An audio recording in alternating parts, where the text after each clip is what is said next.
What do you want?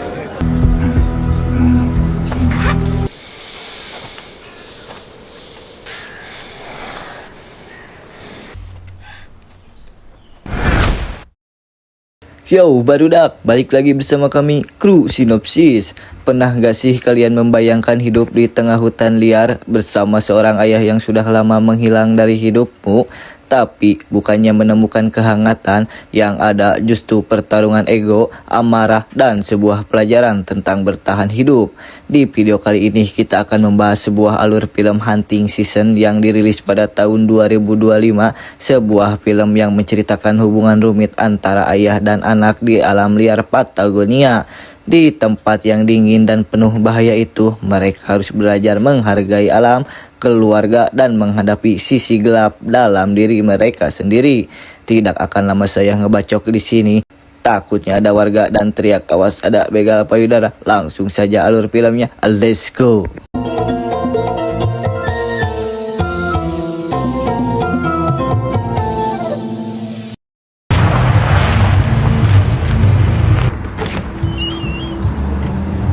Cerita diawali dengan menampilkan seorang bos kartel narkoboy kejam bernama Alejandro datang ke sebuah bar dewasa untuk mencuri seorang bandar yang sudah mencuri beberapa barang miliknya.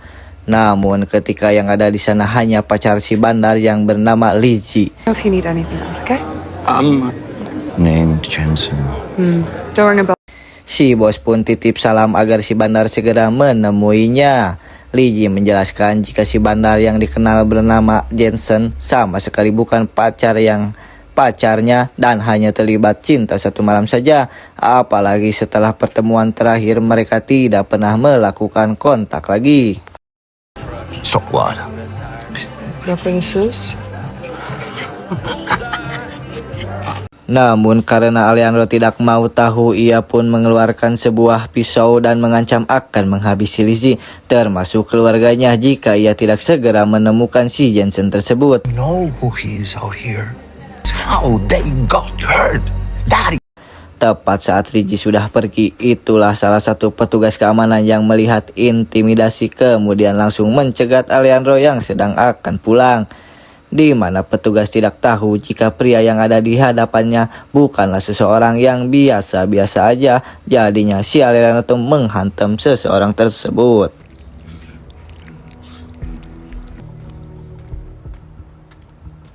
Beralih ke daerah terpencil di pinggiran kota, kita akan diperkenalkan pada seorang pensiunan agen rahasia bernama Baudry dan anak sematawayangnya yaitu Sophia. Hidup sederhana dan tinggal berdua di kabin tengah hutan. Mereka tampak sudah terbiasa dengan keadaan yang tenang dan damai jauh dari perbudakan kota.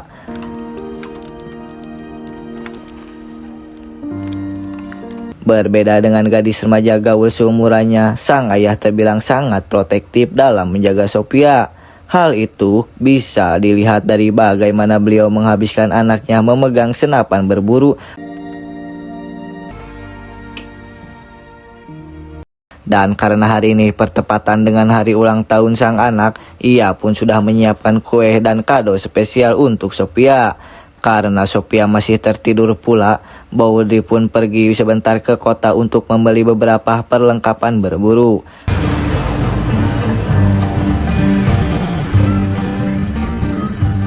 Di sisi lain, Sophia sendiri terlihat baru bangun dan langsung membuka kado ulang tahun pemberian sang ayah. Ia terlihat begitu senang saat mengetahui isi kadonya adalah sebuah pistol Glock semi-otomatis yang memang sejak dulu dia idam-idamkan. Setelah menyimpannya di tempat aman, ia pun pergi ke sungai untuk memancing ikan cana alias bogo hias. Tepat saat ada teriakan seorang meminta tolong, entah suara siapa itu, Sophia yang memiliki insting kuat bertahan hidup pun tidak buru-buru melakukan pencarian tersebut. Ia justru pulang kembali ke rumah untuk memberitahu Baudry yang kebetulan sudah pulang. I found something. Mereka pun kembali dan mulai menyisir sekitar sungai. Ternyata suara tadi berasal dari seorang gadis yang hanyut penuh luka bernama Januari. Entah kejadian mengerikan seperti apa yang menimpa si Januari ini, namun Baudri menemukan luka tembak sudah menembus perut bagian samping. Sempat akan dibawa ke rumah sakit, namun Januari yang setengah sadar pun memohon agar mereka tidak melakukannya. Sehingga dengan alat medis seadanya, Baudri akan menahan pendarahan sebisa mungkin. We'll see. We'll see. Honey, could you hurry up with that stuff? Look. Sophia pun membuatkan sup ayam hangat agar tenaga Januari cepat pulih. Hingga saat larut malam tiba, Baudri berpesan agar Sophia tetap menjaga jarak. Bukan apa-apa dengan fakta bahwa Januari adalah orang asing yang membawa luka tembak. Mereka tidak tahu siapa Januari sebelum terluka seperti ini dan berharap Sophia mengerti situasinya. So we don't trust her, okay? Night, Bo. Singkat cerita, esok pagi pun telah datang. Sadar-sadar Januari sudah terbangun dalam keadaan tangan terbogor padat pegangan kasur. Sophia menjelaskan bahwa itu adalah protokol keamanan yang sengaja ayahnya terapkan. Meskipun terkesan negatif, mereka sebenarnya tulus ingin membantu dan Januari pun benar-benar paham dengan situasi tersebut. I'm January. Baudri sendiri masih berada di supermarket membeli beberapa obat termasuk pakaian ganti untuk Januari. Saat akan pulang, itulah ia secara kebetulan bertemu dengan teman berburunya yang merupakan seorang polisi bernama Brick. Tak sendiri, beliau juga memperkenalkan partner barunya yang baru pindah tugas bernama Dapin. He's trouble. River folk. Yeah, don't take the wrong. Hey, you bag anything worth bragging about yet? Tengah malam saat Sophia sudah tidur, Baudri pun dihampiri Januari yang kebetulan masih terjaga. Ketika ditanya tentang asal-usul bagaimana ia bisa seperti ini, Januari menjelaskan bahwa tepat saat dirinya pulang kerja, ia mendapati teman satu kosnya yaitu si Liji sedang dihajar oleh dua pria asing bertopeng. Termasuk menyakiti Januari yang tidak tahu apa-apa ini. Entah apa yang mereka inginkan, namun kedua pria ini membawa Liji dan Januari ke tepi sungai.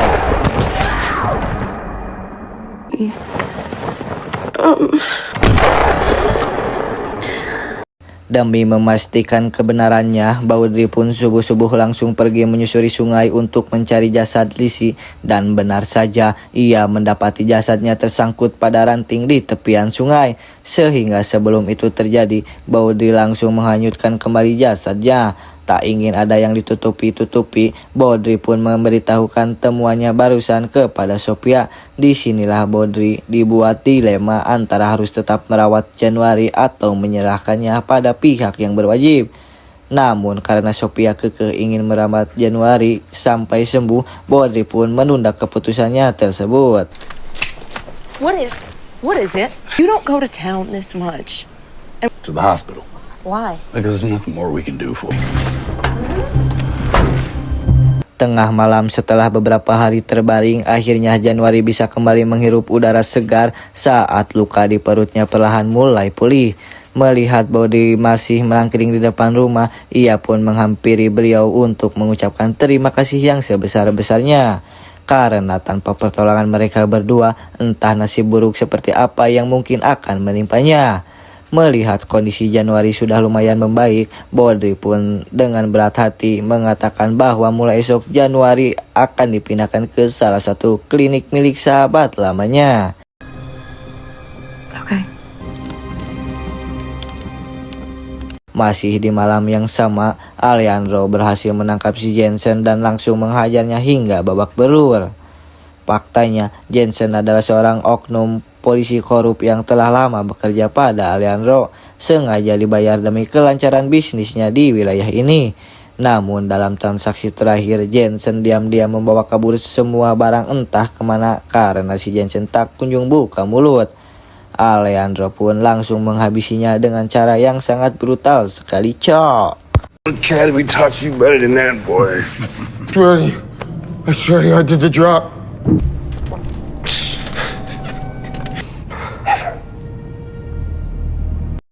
Keesokannya sesuai keputusan semalam, Januari akan diantar ke klinik untuk melakukan pemulihan. Namun di tengah perjalanan mobil yang merupakan mereka bawa malah dicegat dadakan karena sebuah insiden tadi malam yang karena petugas TKP adalah Blake. Bodri pun tidak terlalu mengkhawatirkan. Blake memberitahu bahwa tadi subuh saat sedang melakukan patroli, ia tak sengaja menemukan jasad anak buahnya yaitu Jensen terdampar di pinggir sungai. Listen, can't even get him on the phone.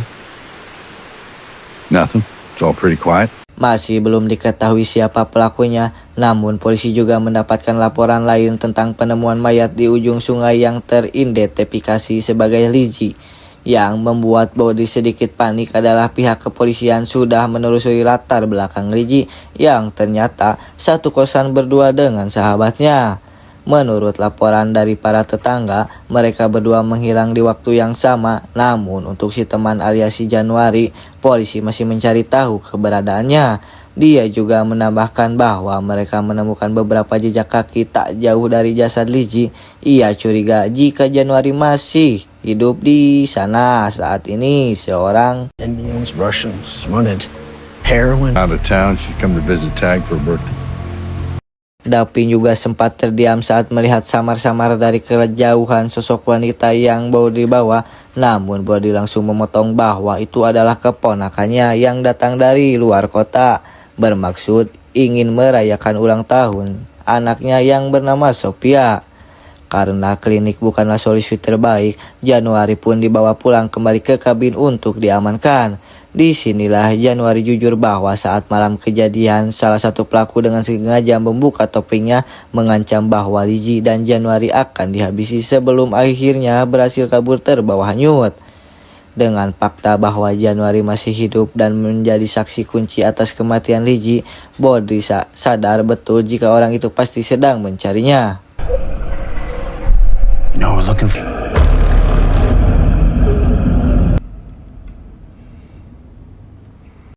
Dan benar saja, tepat saat malam menjelang, Bodri kedatangan dua pria asing yang ternyata adalah anak buahnya Alejandro.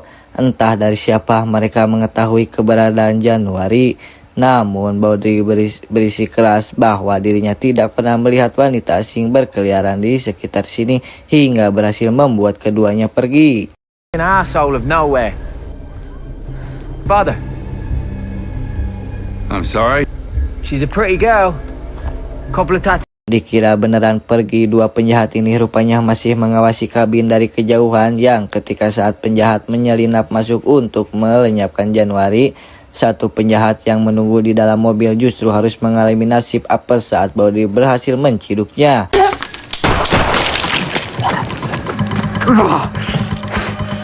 Sehingga ketika Sophia melancarkan tembakan peringatan, Bodri langsung menembak babak si penjahat. Demi menghilangkan barang bukti, Bodri mau tidak mau harus membakar jasad kedua penjahat tersebut dan membuang mobil mereka ke tembang terbengkalai yang cukup sulit untuk dilacak.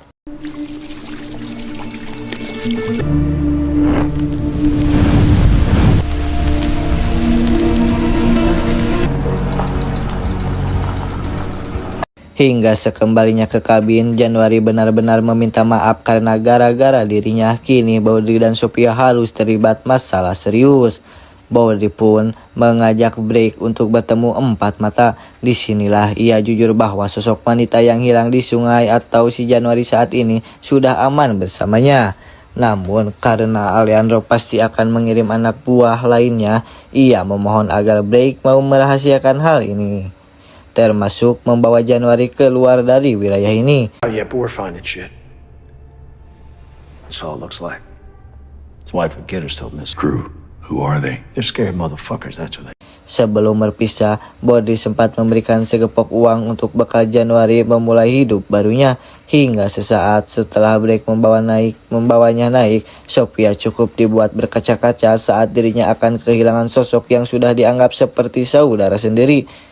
Malah harus berakhir menyedihkan seperti ini.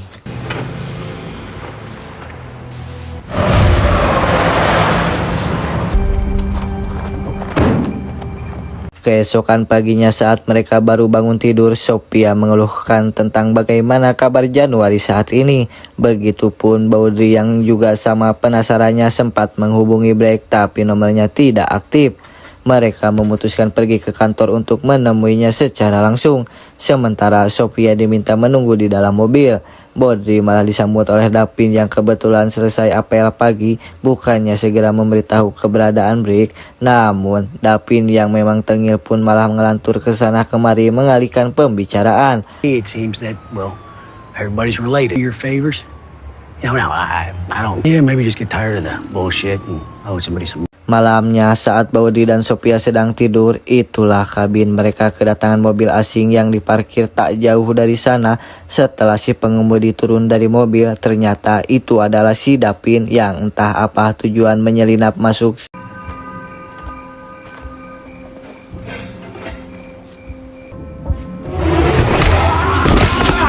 Tapi tiba-tiba disinilah Dapin sekarang diikat pada kursi dengan mesin pemotong rumput yang digantung tepat di hadapan bengetnya si Dapin. The fuck is this? She's got to fucking untie me. Where'd they take her? Saat ditanya tentang apa tujuannya dan untuk siapa Dapin bekerja, ia akhirnya jujur bahwa Blake sebenarnya sudah mati dan Januari sudah diserahkan pada si Alejandro. Tepat setelah pertemuan terakhirnya dengan Baudry, mendengar sahabat terbaiknya tewas dan Januari sudah tertangkap, Baudry langsung mendesak Dapin untuk memberitahu di mana Alejandro berada.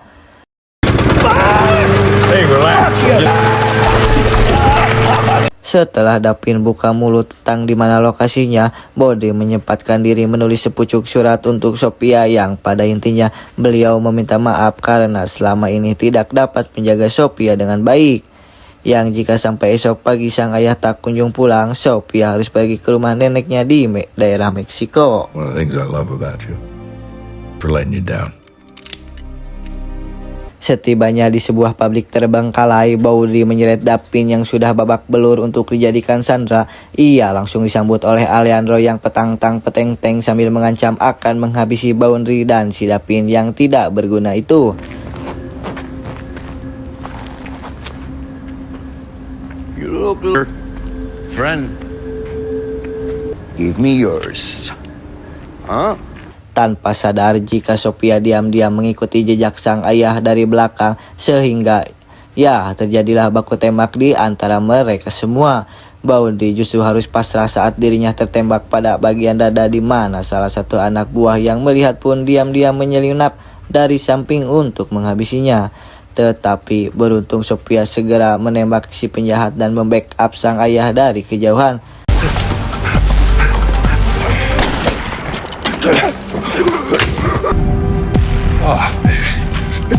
Namun akibat dari aksi heroiknya barusan, salah satu penjahat lain berhasil mengetahui persembunyiannya yang ketika si penjahat sedang menuju ke arah Sophia, tiba-tiba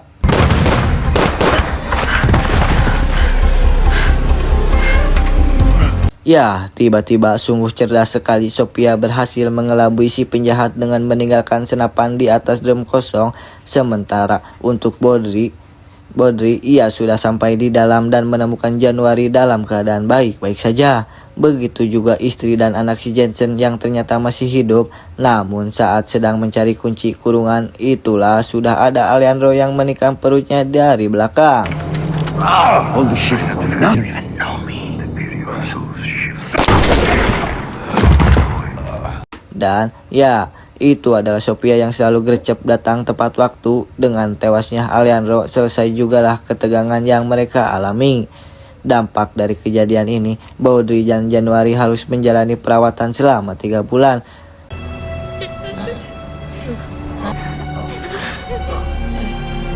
Hingga selang beberapa waktu berlalu, Baudry dan Sophia mempersilahkan Januari untuk tinggal bersama demi menjamin keselamatannya. Mamat.